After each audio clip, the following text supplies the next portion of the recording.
Depuis que je suis petite fille, je trouve que c'est idiot de passer du temps à gérer des objets. Mais mes plus grandes peurs, elles venaient de moi en fait. La seule personne qui me mettait des bâtons dans les roues, c'était moi, clairement. Le plus facile, ça a été la joie que ça me procurait. Et j'ai plutôt été fidèle à mes rêves de petite fille en fait.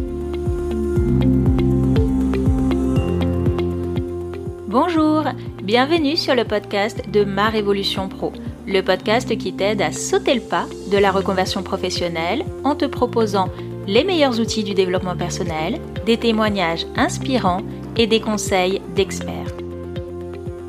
Aujourd'hui, je reçois pour un témoignage Christine Tessier, fondatrice de My Better Place. Elle est consultante en rangement et en organisation personnelle, certifiée Marie Kondo. Oui, la fameuse japonaise qui a écrit ce livre qui a eu tant de succès, La magie du rangement. Christine nous parle dans cet épisode de la place des objets dans nos vies et nous raconte le choc qu'elle a eu lors de son séjour à Miami. Surtout, à travers son parcours, Christine nous invite à ne pas perdre la connexion avec qui on était quand on était petit. Bonjour Christine. Bonjour Clarence. Merci d'avoir accepté l'invitation du podcast Ma Révolution Pro. Aujourd'hui, on va parler de ta propre Révolution Pro. Est-ce que tu peux nous dire quelle est ton activité professionnelle aujourd'hui ? Oui, alors aujourd'hui, je suis consultante en rangement et en organisation personnelle. Je suis certifiée Marie Kondo et donc j'aide les gens avec la méthode Marie Kondo à se désencombrer, à améliorer leur espace de vie en leur facilitant le quotidien. Donc ça passe effectivement par un énorme tri, une prise de conscience de ses possessions, de ses objets personnels sur plusieurs catégories, sur les vêtements, les livres, tous les objets du quotidien qui font partie de notre environnement à tous. Et une fois que ce tri est fait, en pleine conscience et en faisant des choix positifs, c'est un petit peu ce qui fait la différence d'une méthode de tri ou de grand ménage de printemps traditionnel, c'est que moi j'accompagne les gens pour leur faire des choix positifs. C'est-à-dire qu'on décide de garder ce qu'on adore, ce qu'on aime, ce qui nous rend heureux, contrairement à ce qu'on ferait de manière intuitive en gardant des objets ou des vêtements parce qu'ils nous vont encore. Mais bon, voilà. Généralement, ce que font tous les gens, c'est qu'on ouvre nos placards et puis on enlève ce qui nous va plus, ce qu'on n'aime plus, etc. Là, le fait d'avoir cette démarche quand même qui est très responsable, très choisie, et en conscience, on se rend compte que le tri est beaucoup plus efficace. Et puis, ça induit bien sûr des comportements de consommation beaucoup plus responsables, beaucoup plus conscients par la suite. Et puis après, on range de manière à ce que le quotidien soit énormément facilité, à ce que nos actes de consommation, comme je le disais plutôt, soient peut-être plus réfléchis, parce que du coup, comme c'est rangé, comme tout est apparent, entre guillemets, on voit tout ce qu'on a. Donc, on est moins tenté de se charger et de se réconforter, je dirais, une sorte de course à la consommation qui ne peut mener qu'à de la frustration en fait, parce qu'on a toujours envie du plus, du dernier modèle d'iPhone, du voilà. Donc en fait, moi je remets simplement l'église au milieu du village en accompagnant les gens pour remettre le rôle de l'objet à sa bonne place. Les gens qui m'appellent bien souvent ont un problème de rapport à l'objet, où ils se retrouvent esclaves de leur intérieur, alors qu'un intérieur est fait pour se ressourcer et les objets sont là pour nous aider dans le quotidien. Donc à nous sentir plus jolis, à effectuer des tâches de manière plus rapide, etc. Voilà, donc là moi je remets simplement les choses à leur place. Voilà mon travail. Ok, mais je crois que t'as pas toujours fait ça. Tu faisais quoi comme métier avant ? Alors j'ai eu plusieurs vies professionnelles. J'ai été professeure pendant assez longtemps, professeure de lettres. Et puis ensuite je me suis orientée vers tout ce qui était décoration éphémère. Et petit à petit j'ai glissé vers du stylisme photo. Donc globalement c'est un métier qui est pas très connu, mais depuis 25 ans je travaillais pour des magazines, avec des photographes, pour des agences de pub. Et en fait le stylisme photo c'est en fait faire une scénographie pour que la photo soit assez jolie. Donc ça consiste à faire une sélection de produits pour mettre en scène en fait le produit, soit qu'on va vendre et s'il s'agit de catalogue, soit qu'on va vouloir mettre en valeur s'il s'agit de magazines déco. Paradoxalement, j'étais envahie et entourée d'objets sur mon lieu de travail. L'inverse d'aujourd'hui finalement. l'inverse, mais en même temps, je me rends compte qu'il y a quand même une complémentarité, puisque c'est très important pour moi. Et un endroit, c'est ce que je dis souvent à mes clients, un endroit qui doit rester rangé et qui ne demande pas beaucoup d'entretien, c'est un endroit qui, avant tout, esthétiquement doit vous plaire. Donc il faut qu'il y ait quand même une certaine harmonie, un petit peu comme les coins de rue qui sont laissés à l'abandon. Dès que la mairie l'investit et fait un mur végétal ou une jardinière, on se rend compte que les gens ont un peu plus de scrupules à laisser leurs encombrants, leurs poubelles, etc. Et ben c'est le même système et ça a la même fonction. Je dirais qu'on retrouve la même fonction dans nos appartements. Pour que ça reste rangé, il faut que ça soit joli. Donc c'est pour ça que mon ancien métier m'a vraiment aidée, voilà, dans cette espèce de trouver et proposer à mes clients des lieux harmonieux. C'est assurer la pérennité du système qui est mis en place. Tu disais tout à l'heure que tu avais commencé comme professeur de lettres. Tu as fait ce métier-là pendant combien de temps ? Alors, j'ai fait ça pendant 3 ans.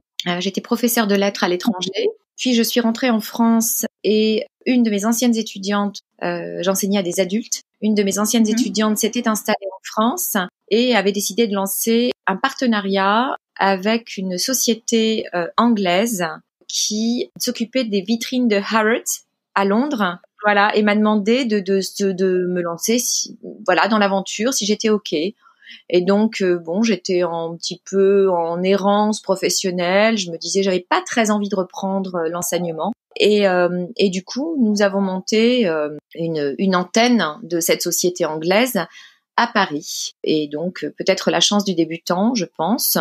On a décroché la première année les vitrines de Noël des Galeries Lafayette. Donc, ça a été beaucoup d'amusement, beaucoup de péripéties. Ça a été très drôle. Et donc, je suis restée dans ces sociétés pendant 3 ans. Et puis après, il y a eu une grosse remise en question professionnelle où j'ai vraiment, là, ça a été vraiment le hasard qui m'a. On dit qu'il n'y a pas de hasard, mais bon, j'étais en interrogation. Je me disais voilà, qu'est-ce que je veux faire, j'ai vraiment envie de changer d'orientation. J'avais toujours cette attirance pour la déco. Et puis, j'ai accueilli une photographe professionnelle qui est venue faire un reportage dans mon appartement. Et elle était seule, sans styliste. Et je l'ai aidée simplement. Et à la fin du shooting, on a discuté toutes les deux. Et elle m'a dit, mais pourquoi tu te lancerais pas dans ce travail? Je pense que ça te conviendrait bien. Et effectivement, ça me convenait pas mal. Et puis, j'ai appris mon métier auprès d'une styliste pro. J'ai été assistante pendant une petite année. Et puis, j'ai eu mes premiers clients. J'ai fait mes premières campagnes de pub. Et voilà, ça s'est fait de manière assez naturelle. On peut dire que tu as connu pas mal de rebondissements dans ta carrière. Oui, je dirais pas rebondissement parce qu'en fait, quand on y réfléchit bien, je trouve qu'il y a il y a un cheminement assez logique. Il y a quelque chose où j'ai vraiment à chaque fois écouté mes envies, écouté mon cœur. Et ça a été un énorme moteur pour moi. Et puis, je pense être très ouverte aux nouvelles rencontres, aux opportunités et voir comment ça résonnait en moi. Et à chaque fois, alors je sais pas, j'ai peut-être une sorte d'intuition, j'en sais rien. Je dirais, je sais pas si c'est de l'intuition ou si c'est vraiment une écoute, mais je m'écoutais assez, oui, par rapport à mes envies. Alors, comment s'est fait la bascule avec ta nouvelle activité d'aujourd'hui ?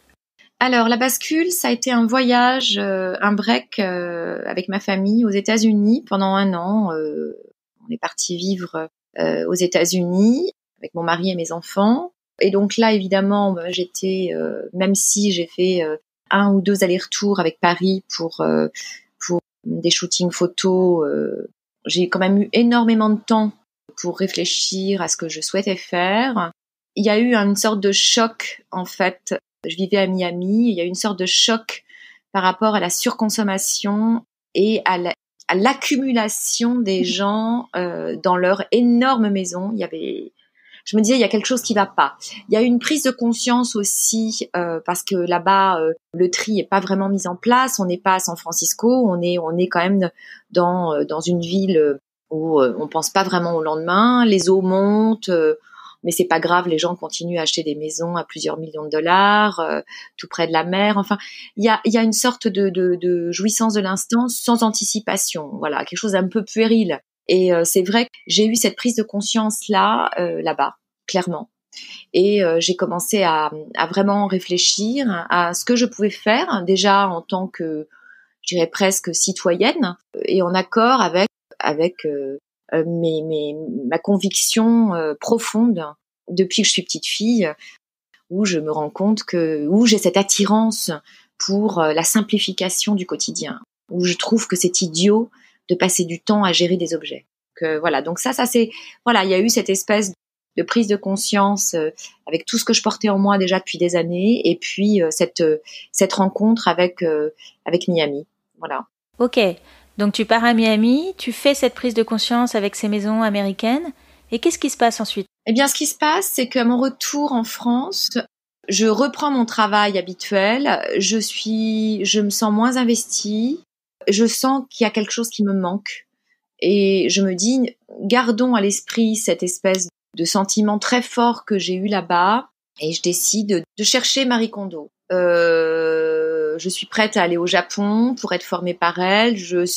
Voilà. Donc là, je commence à vraiment me faire une sorte de plan d'attaque avec un rétro-planning, et je me dis voilà, je me laisse 2 mois pour trouver la formation qui convient bien et pour être en contact avec Marie Kondo et commencer une formation. Voilà, donc je fais une sorte de rétro-planning, et puis il se trouve que par chance, je me rends compte que Marie Kondo vient à Londres et qu'elle donne des séminaires. Donc tout de suite, je m'inscris au séminaire. Je me rends compte que c'est plus complexe que je ne le pensais, mais ça c'est très bien, puisque pour accéder et être acceptée au séminaire, il faut déjà que j'ai absolument transformer ma maison, il faut que j'envoie des photos, il faut que je prouve que je suis déjà assez aguerrie aux méthodes de Marie Kondo.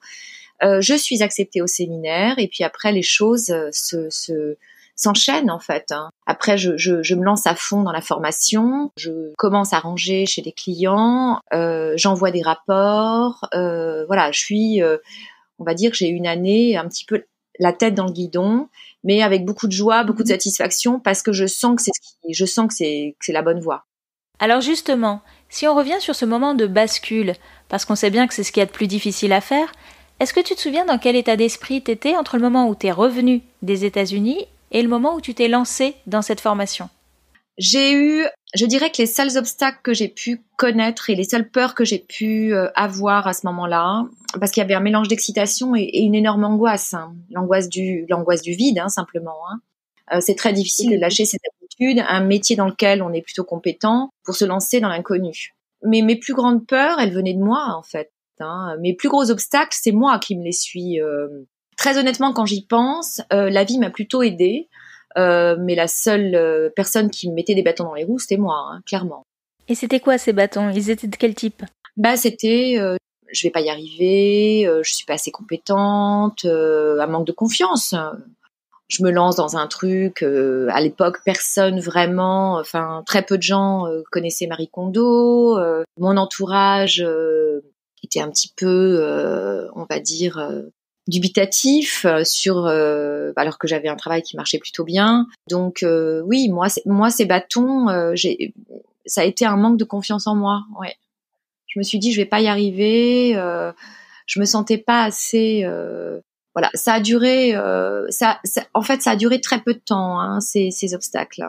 Très vite, j'ai décidé le jour où je me suis dit en fait qu'est-ce que je risque à part que ça ne marche pas. Mais en fait, c'est idiot. Mais en fait, il faut se poser cette question-là. Et puis, j'ai réussi à aussi conserver mon autre travail en me disant, je vais pas mettre tous mes œufs dans le même panier. Je vais faire les choses de manière progressive, même si c'était épuisant de jongler avec les deux. Je me suis dit, c'est quand même pas mal parce que j'avais une petite sécurité. J'ai fait ma petite tambouille personnelle pour me rassurer, en fait. Et pour retrouver confiance en moi, je me suis mis des petites, des petits garde-fous. Donc c'est comme ça que j'ai réussi à négocier et à dépasser ces peurs en fait. C'était aussi un accompagnement personnes qui croyaient vraiment en mon projet. J'avais décidé de m'entourer vraiment à cette époque-là de gens qui croyaient vraiment à mon projet, qui me renvoyaient quelque chose de très positif. Donc voilà, tout ça m'a permis d'évacuer un peu ces peurs et puis m'occuper de moi, beaucoup de méditation, beaucoup de choses. Ça a été une période où j'ai décidé d'être extrêmement centrée sur moi, très gentille avec moi. Je me faisais énormément plaisir. Et de quelle manière tu te faisais plaisir ? Plein de petits plaisirs. Ça pouvait passer par la religieuse au chocolat dans la vitrine du pâtissier, en un cours de danse, aller voir une expo toute seule. Je prenais le temps, alors que j'étais quand même dans une espèce de course effrénée à monter ma propre société, je prenais le temps pour me faire plaisir. Je m'occupais de moi, vraiment. Et en quoi c'était particulièrement important pour toi à ce moment-là ?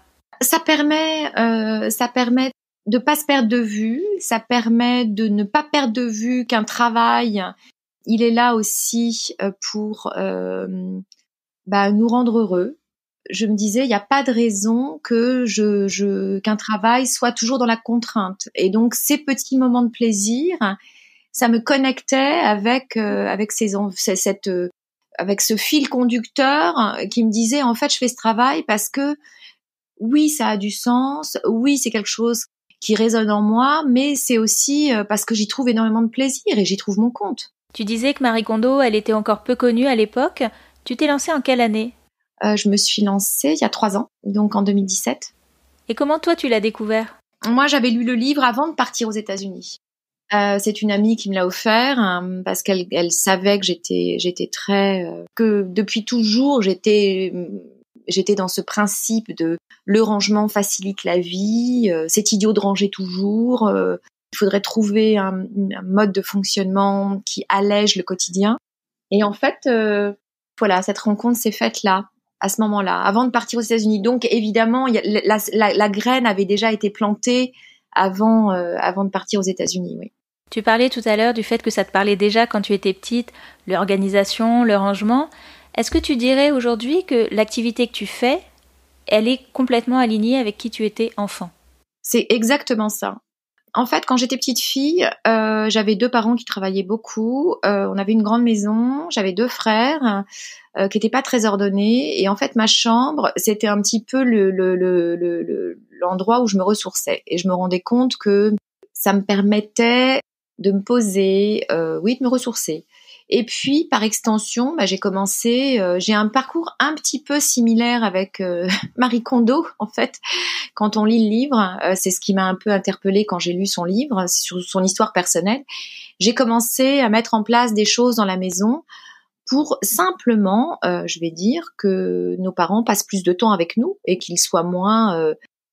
essayer de faciliter le quotidien, essayer de faire en sorte que les choses se passent mieux, qu'on ait plus de temps entre nous à s'occuper des relations humaines plutôt que de s'occuper de nos relations avec les objets et à chercher des choses Donc par extension, j'ai commencé à ranger, à être ordonnée, C'est quelque chose après que j'ai poursuivi dans ma vie d'étudiante, C'était une sorte pour moi, c'était du bon sens.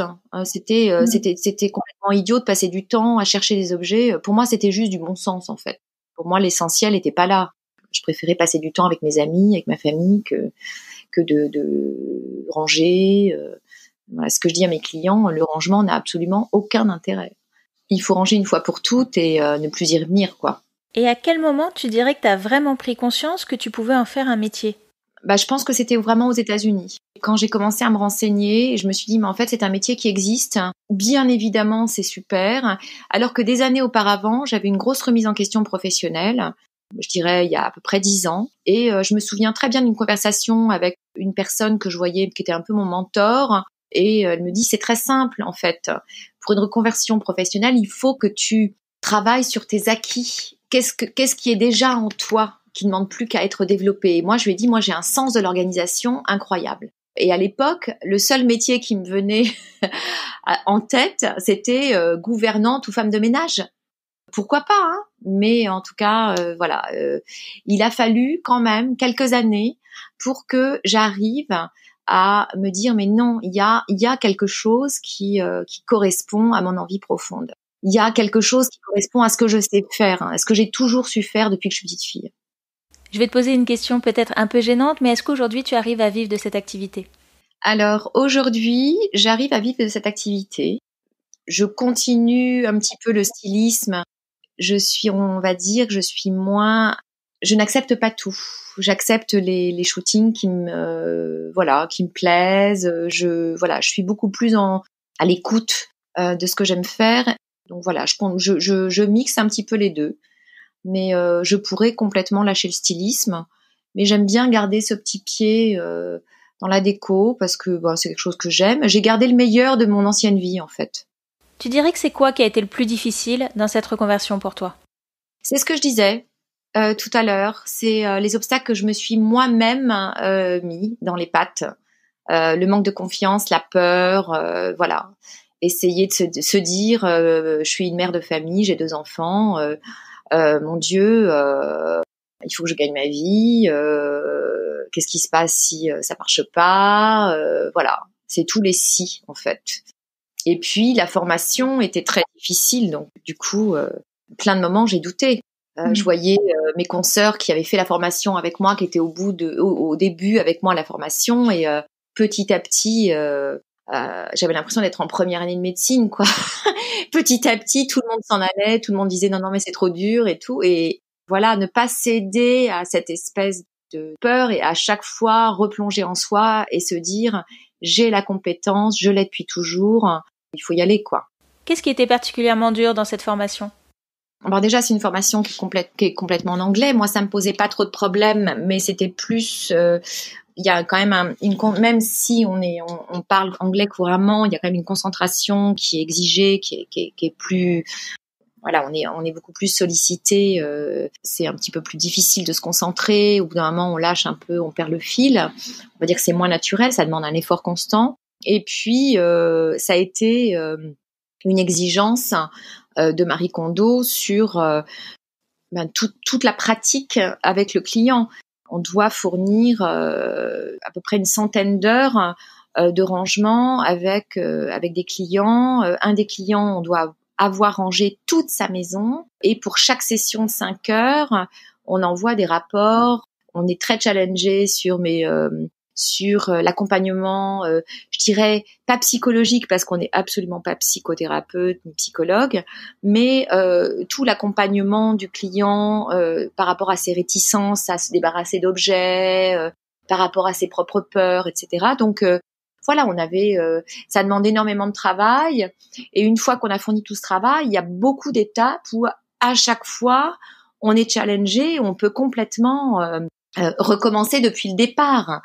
Donc après, ces rapports sont déjà filtrés une première fois. On peut nous demander de refaire entièrement la maison de quelqu'un. Ça peut repousser à chaque fois d'1 an l'échéance qu'on s'était fixée pour lancer son entreprise. Donc c'est assez stressant. Puis après, il y a un examen écrit. Si on le loupe, c'est pareil, on recommence tout depuis le début. Puis après, il y a un entretien oral. Voilà, ça peut s'avérer décourageant.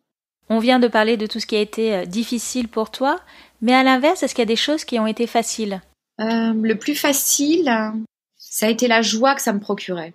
Le plus facile, ça, je pense, c'était mes premiers rendez-vous avec mes clients durant la formation. Donc, j'avais des clients, je ne me faisais pas payer, bien sûr, puisque j'étais toujours en formation et que j'étais pas certifiée. Mais c'était cette joie de faire ce travail avec mes clients.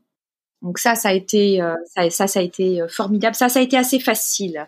J'ai tout de suite vu que il y avait une sorte d'évidence et que les choses étaient faciles et fluides avec les clients. Voilà, donc ça a été facile. Le rapport avec les clients, l'écoute, tout ça, je l'avais déjà en moi, je pense. Et ça a été facile pour moi. Ouais. Et sur quelle qualité ou ressources personnelles tu t'es appuyée ? Ma résilience. Je suis très résistante à la difficulté, à un effort soutenu. Donc ça c'est quelque chose que j'ai depuis toujours.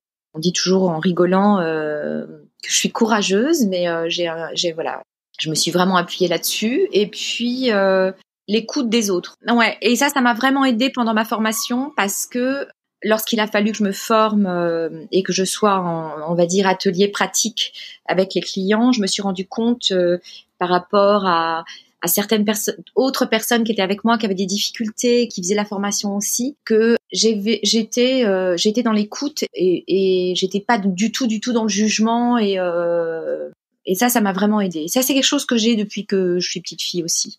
Je sais bien écouter, je suis pas une grosse communicante. Alors justement, si tu regardes cette petite fille que tu étais et que tu regardes ton parcours, qu'est-ce que tu te dis aujourd'hui ? Je me dis que je lui ai été plutôt fidèle à cette petite fille, en fait. J'ai pris des chemins de traverse, mais que ces chemins-là en fait, comme je disais au début de l'interview, ils avaient tous un sens, en fait. Il y avait une sorte de logique pour arriver à ce que je suis maintenant, et je me dis que finalement, j'ai plutôt été fidèle à mes rêves de petite fille, en fait. Ce qui est quand même une grosse satisfaction. Ouais, c'est sûr. Et qu'est-ce que tu voudrais qu'on retienne justement de ton parcours ? Je dirais un petit peu, je vais faire une analogie avec mon travail quand je demande à mes clients de trier leurs vêtements. Quand on ne retenir et ne choisir que ce qui rend heureux et ne pas évacuer, en fait, ne pas faire des choix négatifs mais toujours des choix positifs. Donc par exemple dans un parcours professionnel, dire ah ben non, moi je veux pas faire ça, je veux pas faire ça, je veux pas faire ça, je veux pas faire ça, mais plutôt ou je ne suis pas faite pour ça, je ne suis pas faite pour ça, je ne suis pas faite pour ça, mais plutôt j'aime bien ça, je suis faite pour ça, je suis faite pour ça. Ça c'est complètement c'est un truc auquel on n'est pas du tout habitué, notre cerveau est pas habitué à fonctionner comme ça, mais ça change tout en fait. Et dans mon parcours, je pense que ce qu'on peut retenir c'est le choix positif. Les choix positifs que j'ai fait à chaque fois. Je n'ai jamais pris un travail parce qu'il fallait, parce que voilà. Bien sûr, j'ai eu des boulots alimentaires comme tout le monde, parce qu'il faut gagner sa vie, mais voilà, ça a toujours été plutôt des choix positifs tout le temps. Et quel conseil finalement, toi, t'aurais envie de donner à quelqu'un qui a envie de se lancer aussi dans une reconversion professionnelle ? Penser à ses compétences profondes, et les compétences profondes dont on a parlé, c'est quelque chose qui émerge très tôt dans la vie des gens. Moi, je me suis vraiment appuyée sur la petite fille que j'étais pour orienter mon parcours professionnel. Donc, c'est peut-être un gros retour en arrière, une petite introspection en se rappelant qui on était quand on était petit et quels étaient nos rêves. S'appuyer sur cette espèce de période où tout était possible. Donc ça, c'est quelque chose de très motivant et ne pas garder ce fil, ne pas perdre ce fil-là. Et garder ce, quand on est petit, on dit voilà, moi plus tard je serai pompier, moi plus tard je ferai ci, je ferai ça. Essayer de garder cette espèce de liberté. Voilà, je suis absolument convaincue que quand on fait un métier pour lequel on est fait, les choses se font de manière naturelle et c'est un petit peu comme une rencontre en fait. Un métier, c'est comme une rencontre avec quelqu'un. Quand on rencontre la bonne personne pour partager sa vie, les choses se font de manière naturelle. Il y a pratiquement pas d'obstacle. En tout cas au début. Mais les choses se font de manière naturelle. Donc il y a quelque chose d'évident en fait. Et moi je suis très attentive à ces signes-là. Voilà. Oui, ça demande des efforts, mais on n'a pas l'impression de se trahir. On sent qu'on est que toutes les choses se réalisent derrière. Voilà, moi je suis assez attentive à tout ça. Et à pas perdre cette connexion avec qui on était quand on était petit. Ça, c'est super important. Oui, je suis d'accord, c'est très important. Pour terminer, est-ce que tu aurais un livre ou un podcast à nous recommander ? Alors, moi, ancienne prof de lettres, moi, j'ai un livre qui m'a énormément aidée, qui est un livre bizarrement sur la richesse qu'on peut développer à travers la solitude et le fait de se construire en apprenant à être entier soi-même et en trouvant la sécurité en soi. Enfin, c'est mon livre de chevet. C'est bien sûr Lettre à un jeune un jeune poète de Rainer Maria Rilke, qui est vraiment pour moi un guide absolu sur choisir peut-être des parcours un peu difficiles, qui nous paraissent difficiles à première vue, mais finalement qui sont plus proches de nous. C'est l'éloge de la solitude, l'éloge de choisir des chemins qui paraissent difficiles par rapport à des chemins qui paraissent beaucoup plus faciles et sans encombre. Voilà, c'est un très très très beau livre. Merci beaucoup Christine d'avoir partagé tout ça avec nous. J'ai beaucoup aimé la façon dont tu nous as parlé de cette petite fille et on sent vraiment aujourd'hui que tu es complètement alignée avec elle. Merci beaucoup. Mais je t'en prie. Au revoir Clarence. Au revoir Christine. Voilà, cet épisode est à présent terminé. Vous pouvez retrouver Christine sur son site internet mybetterplace.fr et la suivre sur les réseaux sociaux au même nom. Je vous mettrai tous les liens dans la description de ce podcast. Si cet épisode vous a plu, abonnez-vous à ce podcast Ma Révolution Pro afin d'être sûr de ne rater aucun épisode. Merci également de laisser un commentaire et une note 5 étoiles sur votre plateforme de podcast préférée. Ça permettra ainsi à d'autres de le découvrir. Je vous remercie et je vous dis à très vite. Au revoir.